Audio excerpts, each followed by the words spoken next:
Heureuse de vous savoir très nombreux ce jour à cette cérémonie de lancement des activités de la Fondation Tono ici à Ouedo où se dresse le centre de recherche et d'incubation aquacole du Bénin.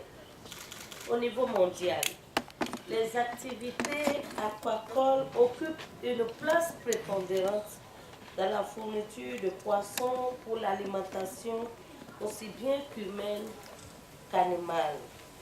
Selon les récents rapports de la FAO, le poisson a assuré environ 3 milliards de personnes 20% de leurs apports en protéines animales. En effet, en Afrique, les ressources halieutiques jouent un rôle fondamental dans la sécurité alimentaire et la lutte contre la pauvreté. Environ 11 millions d'Africains dépendent d'une manière ou d'une autre du secteur de la pêche et de l'aquaculture pour assurer leur subsistance. Mesdames et messieurs, l'aquaculture a contribué à plus de 50% à la production mondiale de ressources halieutiques en 2013. Elle se développe de plus en plus dans le monde et se positionne au fil des années comme une alternative viable à la stagnation de la pêche de capture. L'aquaculture est aujourd'hui dominée par le continent asiatique qui, dans son ensemble, contribue pour plus de 89% en volume et de 117% en valeur à la production mondiale des ressources halieutiques aquacoles. Malgré l'existence d'un potentiel avéré, l'aquaculture est encore peu développée en Afrique. Globalement, la production aquacole reste modeste dans la plupart de nos pays en raison des contraintes diverses. Certes, l'Afrique a fait des progrès ces 10 dernières années. Sa contribution à la production mondiale est passée de 1,2% à 2,2%, surtout en raison du développement rapide de l'aquaculture d'eau douce en Afrique subsaharienne.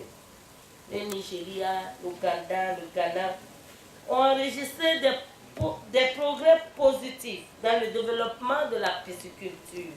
Le Bénin n'est cependant pas resté en marge de ce processus.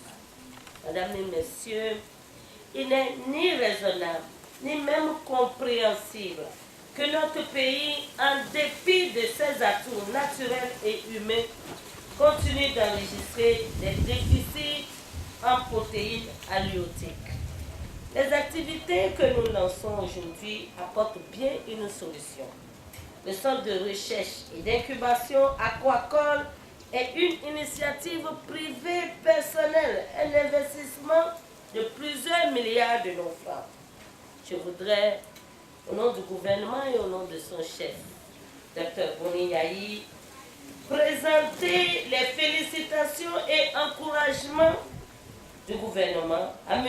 Gilbert Kossi-Tono et à ses collaborateurs, aux experts nationaux et étrangers qui ont travaillé à mettre en place cet important outil de développement de notre pays.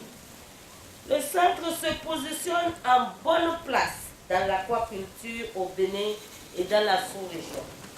C'est donc un grand honneur et un immense plaisir pour moi de présider la présente cérémonie de lancement des activités du centre qui a pour objectif de promouvoir la recherche dans le secteur de l'aquaculture en offrant aux étudiants et chercheurs des infrastructures adéquates et des moyens financiers pour réussir leurs recherches, d'offrir des formations professionnelles en aquaculture, d'accompagner les étudiants dans la mise en œuvre de leurs projets piscicoles et de création d'emplois, de fournir des alevins aux pisciculteurs, de collecter des données techniques et économiques afin d'offrir une assistance technique aux entrepreneurs désireux d'investir dans leur sous-secteur.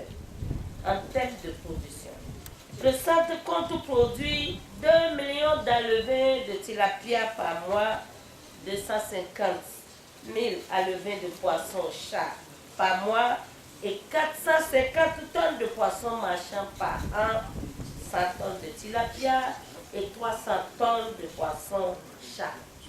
Ces objectifs s'inscrivent parfaitement dans les orientations du plan stratégique de relance du secteur agricole du Bénin et du programme de développement de la pêche et de l'aquaculture. C'est pour cette raison que mon département ministériel s'engage à accompagner le centre et la Fondation Gilbert Kossi-Tonon, notamment dans la mise en place d'un conseil scientifique d'orientation et d'appui au centre. Je voudrais, avant de terminer mes propos, renouveler mes félicitations une fois encore à M. Gilbert Kossi-Tonon, qui venait ainsi de donner un bon exemple de patriotisme peu fréquent dans le secteur privé béninois et pour son engagement dans l'atteinte de la sécurité alimentaire et de la réduction de la pauvreté dans notre pays.